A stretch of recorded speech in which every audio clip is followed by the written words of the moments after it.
हाय।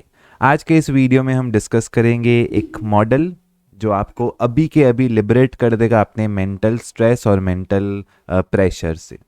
Last year भी students की mental health कई हद तक डैमेज हो चुकी थी। मतलब लास्ट ईयर भी बहुत ऐसा ही सिचुएशंस हुआ था, तो मुझे नहीं चाहिए वापस से वही सिचुएशंस रिपीट हो। तो इस वजह से आज ही मैं आपको एक मॉडल समझा देता हूँ जो आज आपकी मेंटल हेल्थ को एकदम फ्री कर देगा एंड आपको डिसीजन लेने में बहुत ज़्यादा मदद करेगा।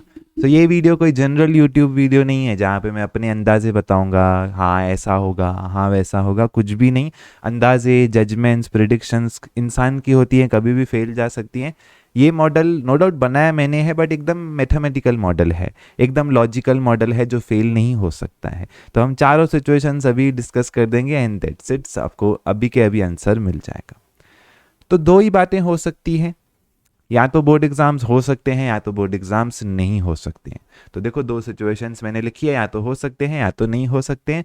उसी तरीके से बोर्ड्स के बाद आप लोग कोई ना कोई एंट्रेंस एग्जाम दोगे, जेई नीट, एमएचटी, सीईटी, तो अगेन उसके ऊपर भी दो ही बातें हो सकती है, या तो वो भी होंगे या तो वो भी नहीं होंगे।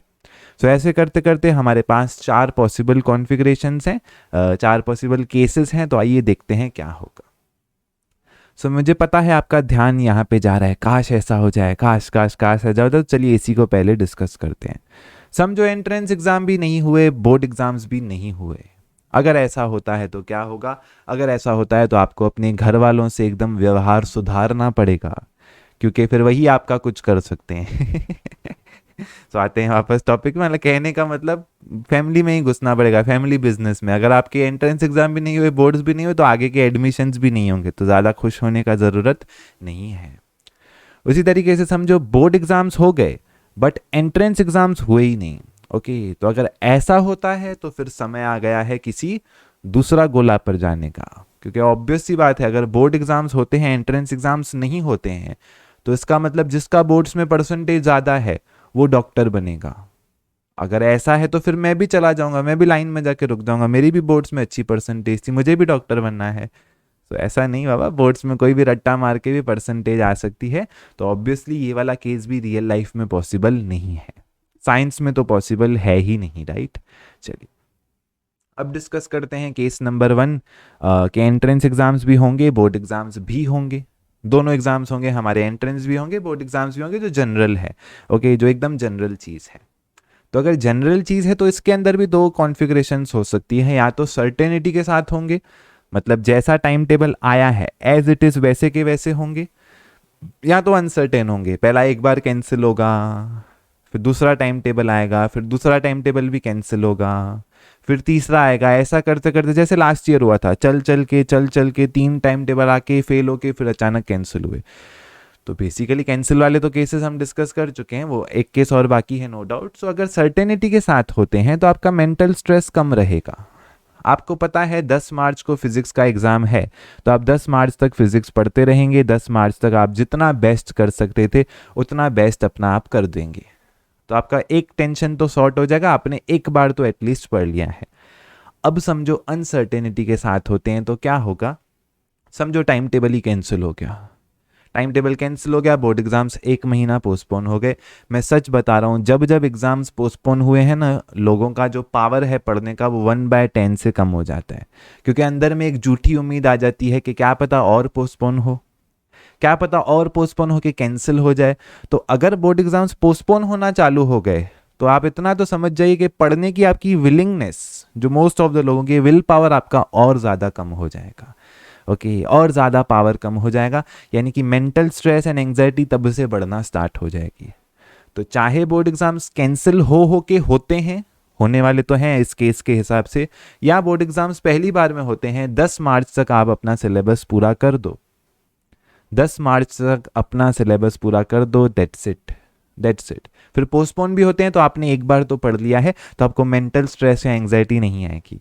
10 मार्च तक जो सर्टेनिटी के साथ टाइम टेबल है, अपना सिलेबस वहीं तक पूरा कर दो।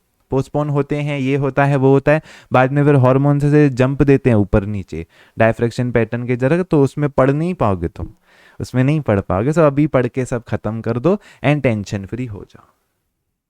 डिस्कस करते हैं लास्ट ईयर का पैटर्न कि एंट्रेंस एग्जाम होगा और बोर्ड्स नहीं होंगे।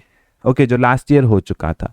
सो इसमें मैं अपने आपके साथ मेरा एक्सपीरियंस शेयर कर सकता हूँ। मेरा एक्सपीरियंस लास्ट ईयर का ये था, जिन लोगों ने बोर्ड एग्जाम्स दिए थे, ओके, जिन लोगों ने बोर्ड एग्जाम्स नहीं दिए थे लास्ट ईयर, मतलब अभी देखो दो कैटेगरी के हमारे पास स्टूडेंट्स थे।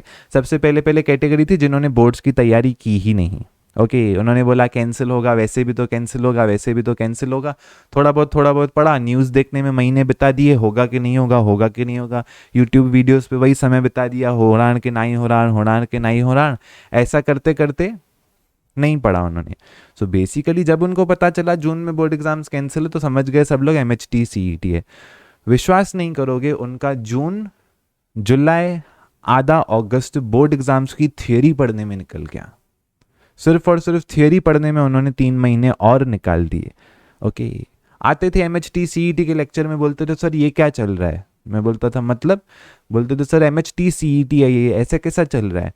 तो मैंने बोला मतलब क्या चाहिए तुमको, MHT CET में कुछ और कराऊं, तीसरा कोई ब्रांच बनाऊं। नहीं, बोले नहीं सर मतलब इसमें भी यही लगेगा। मैं बोला तो तुमको क्या लगा, बोला हमको लगा सर कुछ अलग रहेगा।